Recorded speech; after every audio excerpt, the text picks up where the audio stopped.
We all love Disney movies, whether modern day ones or the classics we were brought up on as children. Disney has a special place in our hearts. However, there are many theories floating around in the cosmos about our beloved Magic Kingdom. Theories that set out to ruin our childhood. So today on Beyond the Screen, I'm going to be counting down the top 10 dark theories about Disney that might ruin your childhood. Let's jump in.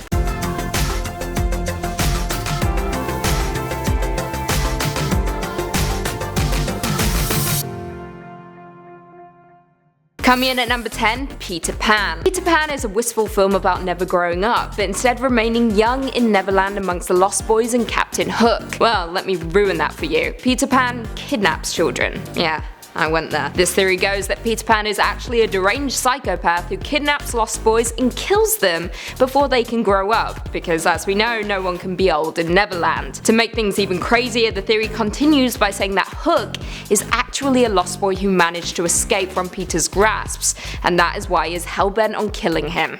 Whoa. Coming in at number 9, KRISTOFF. Now this one is just dark. As we know in Frozen, KRISTOFF has a loyal reindeer friend named Sven. They shared an adorable relationship and we root for them throughout. So what is the theory? Well, the theory goes that KRISTOFF is wearing the skinned pelt of Sven's mother. Yep.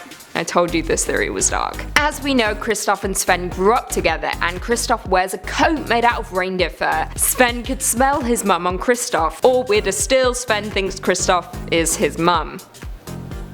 Weird. In at number 8, Aladdin.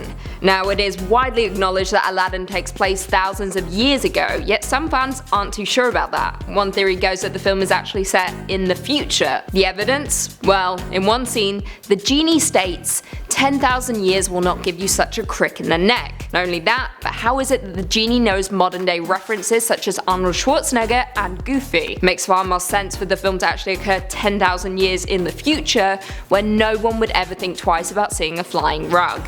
Just saying. In at number 7, Ariel's mum. Ariel's mum was murdered by Captain Hook. Say it ain't so. If you've ever watched Peter Pan, you might have noticed the mermaid swimming around Neverland. Now, many have pointed out that one looks a whole lot like the Little Mermaid's Ariel. While some have said it could perhaps be the princess herself, others have theorized that there is a far more logical conclusion. It is in fact Ariel's mother. In the direct-to-video Ariel's Beginning, we learn that her mother was killed by pirates. And we know from Peter Pan, Captain Hook and the mermaids kinda hate each other. So could it be that Hook slayed Ariel's mother? Certainly makes a lot of sense. Coming in at 6, Cars. So this is quite a famous theory at this point. This one claims that all Pixar films take place in the same universe. Specifically that Cars exists in a post-apocalyptic world. It is theorized that people made a fateful mistake of providing vehicles to AI, and a hostile takeover ensued. Humankind was then killed off, with the rest of the survivors fleeing the planet, thus paving the way for WALL-E. With the absence of humans, Cars took over, adopting human personalities and resulting in the film that we see today. What do you guys think though? In at 5, Car was dead. Up is a heartwarming yet devastating film that had audiences in tears within the first 10 minutes. After the loss of his wife, Carl attaches balloons to his house and sets off on an incredible adventure, dealing with his grief along the way. Now the theory goes that Carl's adventure was actually a journey into the afterlife after passing away in his sleep. The evidence? A house rising up to the sky, a Boy Scout who seems more like a guardian angel, a talking dog who wants to eat squirrels, a villain who wants to stop the pair with the help of hellhounds. Yes, it's sad, but it's comforting to know that Carl was actually reuniting with his wife. I don't know though, what do you guys think? I'm not sure I believe that one. Coming in at number 4, Andy's mum. Andy's mum, aptly named Andy's mum, may actually be the real villain of the Toy Story films. Well, kinda. Hear me out. The theory goes that Andy's mum was the original owner of Jessie, the rootin' tootin' cowgirl. If you remember in Jessie's flashback of how she ended up discarded, her owner Emily had given her away after getting older, no longer wanting to play with her. With this information, many have been quick to assume that Andy's mum was Emily. I mean, we have never learned her name, so it could very well be a possibility. Not only that, but in the original Toy Story, Andy wears a human-sized Jessie hat, prior to Jessie even appearing in Toy Story 2. We can only assume it was his mum's. Also in the same Jessie flashback, you can see the human-sized hat on Emily's bed. I mean, case in point, theory confirmed. Coming in at 3, Gaston. Now this theory is just plain tragic. The theory goes that if you look closely at the beginning of Beauty and the Beast, you will see a familiar looking doe near the stream, which many people have been quick to point out looks a whole lot like Bambi's mother. As we know, Bambi's mother was shot, and many fans have theorized that Gaston was the hunter who shot her. I mean, we never did get to see the killer, and we know that a lot of our favorite Disney films exist in the same universe. Still don't believe me? Well, why don't you take a look at the decapitated head that hangs on the tavern wall in Beauty and the Beast.